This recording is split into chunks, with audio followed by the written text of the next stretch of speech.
At the time when this happened, I had been single for a while, so I decided to try online dating. After swiping through countless profiles, I came across Chase. He was tall, handsome, and looked like he could be a model. In fact, his pictures were so good that I thought he might have actually been a model. His profile said he was an engineer though, so maybe a part-time model. I was immediately intrigued and swiped right. We matched, and soon enough, we started chatting on the app. We hit it off right away. He knew all the right things to say. Chase seemed like the perfect guy, and we quickly made plans to meet up for a date. On the day of our date, I spent hours getting ready. I wanted to look my best for this guy, who seemed too good to be true. I arrived at the bar that we agreed on, and scanned the crowd for Chase. After a few minutes, I saw a guy waving at me from across the room. He didn't look anything like Chase, but I waved back anyway. I made my way over to him, and he introduced himself as Chase. I was shocked. He looked nothing like the pictures. In his profile, he used pictures that were genuinely not him at all. This wasn't a few filters and some good lighting. This was an entirely different person. I figured the pictures must have come from an actual model. I felt stupid for falling for it. I should have known it was too good to be true. I didn't want to be rude though, so I sat down and tried to make conversation.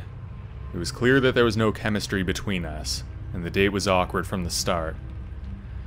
He seemed to be trying too hard to impress me, and I found myself cringing at his jokes and stories. I was also upset about being misled.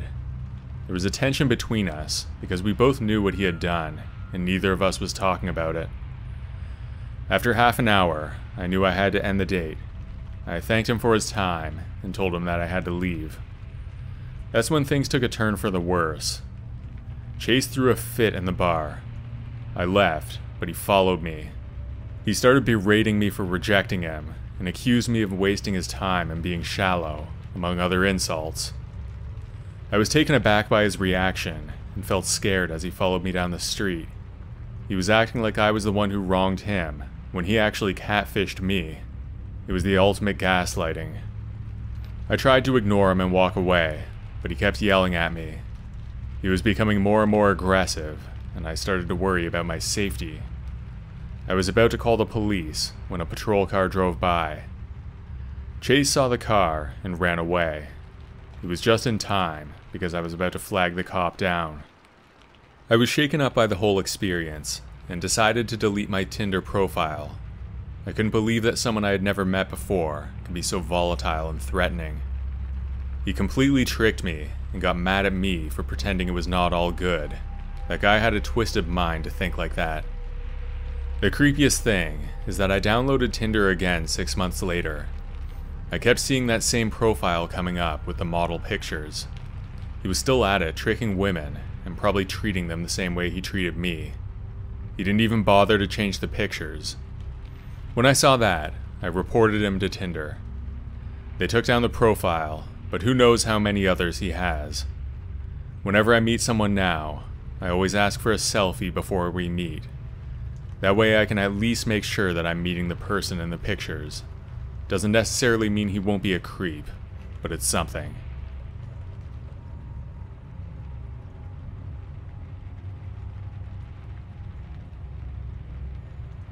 This is something that happened to me a few years ago when I was a college student. I was in my 3rd year, and I was living in a small apartment off campus. It was on the 1st floor of a 3-story building.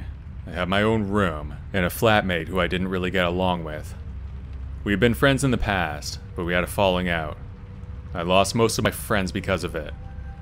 It was a pretty awkward situation, and it was a difficult time of my life. I was really lonely.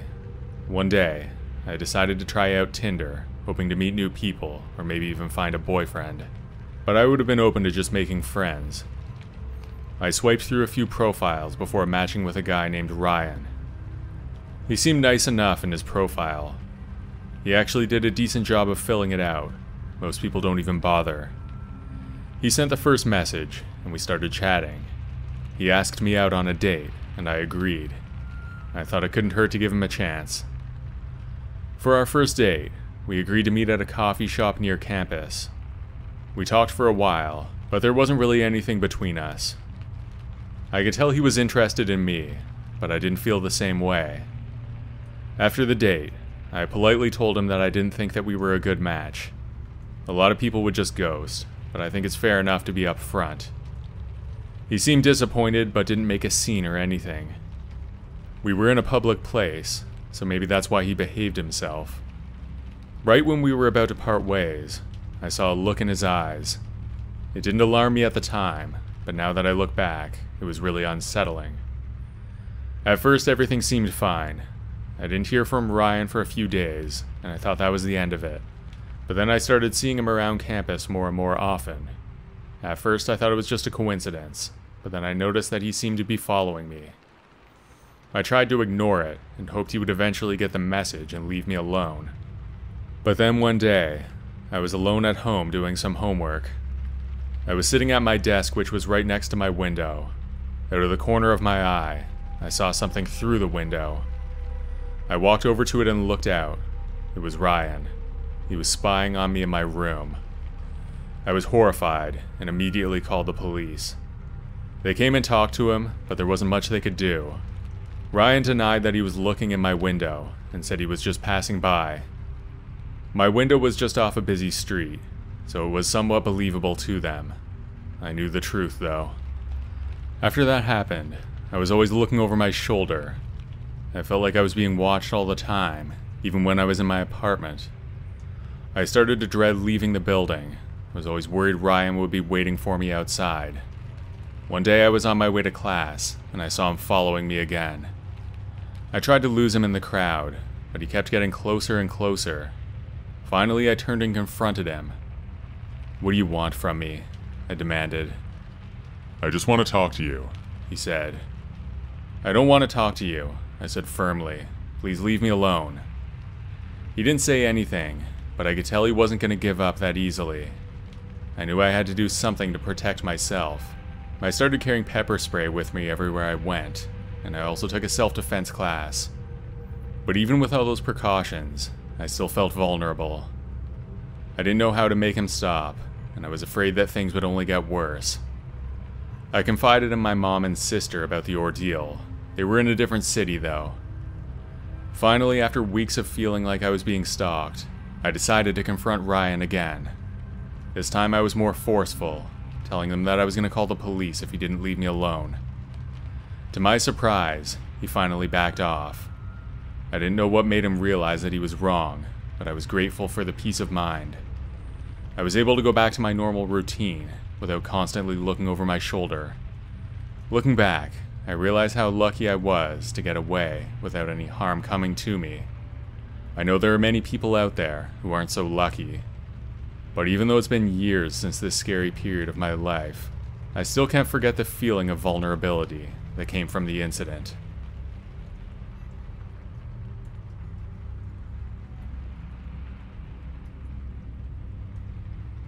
I'm a 28-year-old guy, and this happened when I was 27. I had been using Tinder for a few months with no success. I had swiped left and right on countless profiles, and no one seemed interested. That is until I got a match with Sheila. Her profile picture was a bit blurry, but I could tell that she was really beautiful. She had long blonde hair and green eyes. Her bio said she loved hiking, reading, and trying new restaurants. A pretty basic description, but I didn't have a lot of options. I was happy to get a match at all.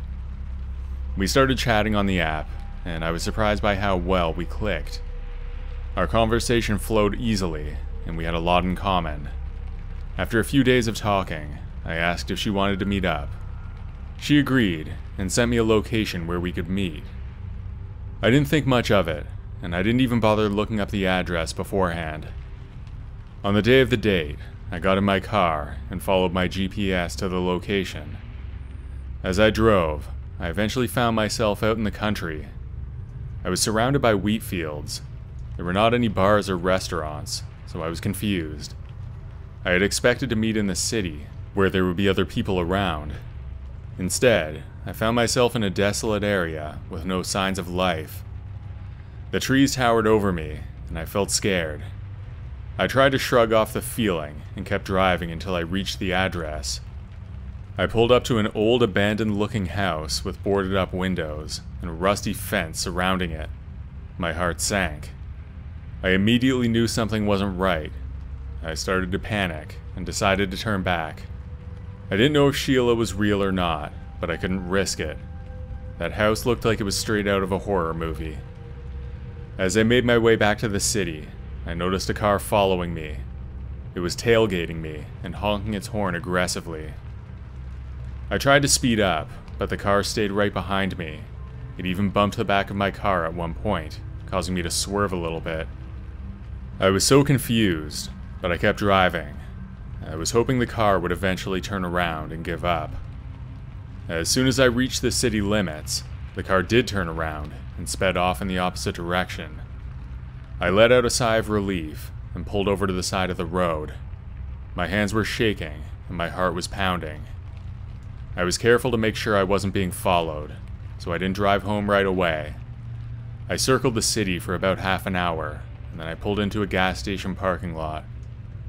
I pulled out my phone to text Sheila, but I noticed her profile was no longer on Tinder. It had been deleted. Not entirely surprising, but in the commotion, I wasn't thinking straight. At that point, I still kinda thought she was real, but she wasn't. I realized I'd been set up.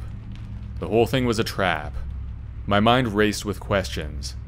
Who was Sheila, and why did she want me to meet her in the middle of nowhere? Who was in that car that followed me, and what did they want? I knew I had dodged a bullet, and I felt grateful to be alive, but at the same time, I felt disappointed and used. It was a real blow to my self-esteem. The only match I got on Tinder turned out to be some psycho who tried to run me off the road. They probably would have done much worse to me if I'd gone into that house. I swore off Tinder after that incident. I couldn't trust anyone on the app anymore, and I didn't want to put myself in harm's way again.